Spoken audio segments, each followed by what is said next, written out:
Alden with short update. Yung congrats kay Alden. Yung wagi siya bilang Best Single Performance by an Actor sa PMPC Star Awards for Television. Ito yung video. Yung pagdating ni Alden.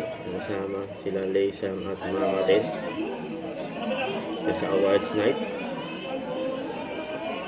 Yung gwapo ni Alden.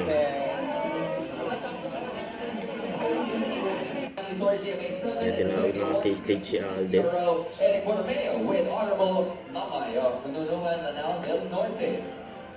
Congrats kay Alden.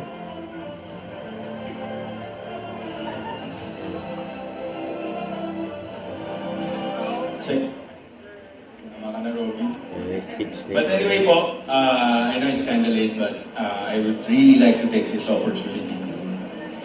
First, thank PMBC for this award po. But portraying the role of Andrew Cantillana is one of the most important roles I've done in my 15 years in the industry.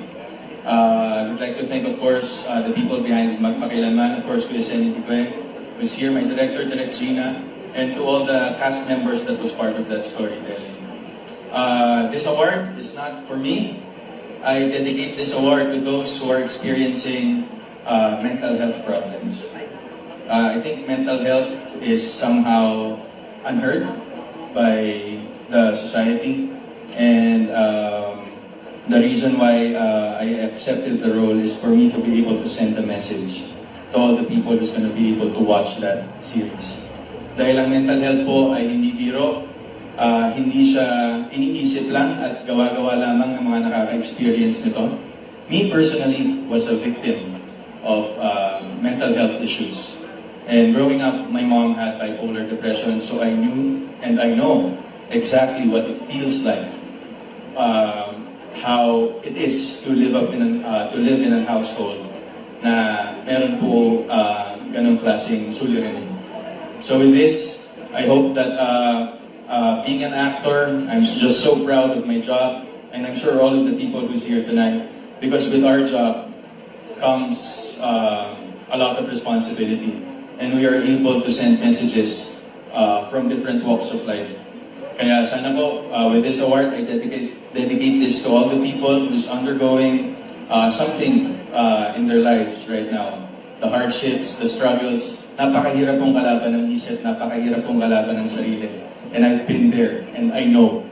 So to everyone who's listening to this message, to everyone who has these kinds of problems right now, I hear you, we hear you, and we are here to support and help you the most we can. So para po to sa lahat ng mga taong dumadanas na mental health issues and mental health problems. And to the Cantillana family, if you're listening and watching this, sinabi ko to before when I did a Facebook live stream for the episode. I'm here for you guys. I know how it feels like. And one way or another, malalagpasan din natin lahat ng to. So this is for you guys. This is for those people that's part of our society.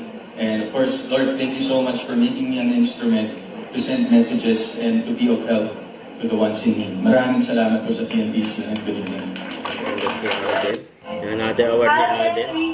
Kaso hindi niya tinanggap. Face of the night. Kaso may endorsement. Bingo plus. Casino plus si Alden. Kaya hindi niya tinanggap.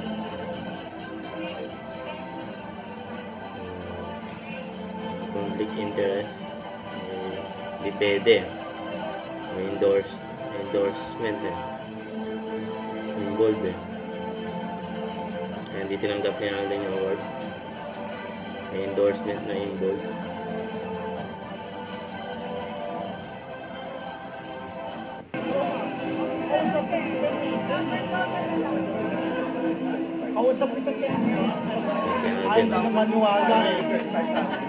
Mainit pa iniinom ni Alden na kape, oh.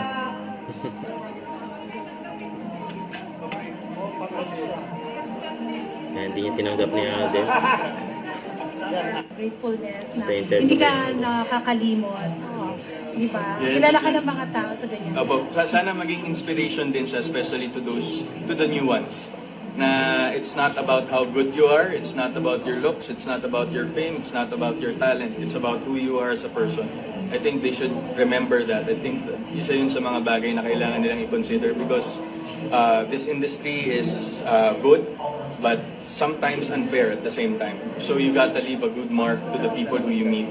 So it's always about who you are and dapat grounded lagi, humble lagi, mabait lagi. Paano naging react? Don't forget to subscribe, click the notification bell for more updates. This is Richard the Action Vlog. Stay tuned for more videos. See ya.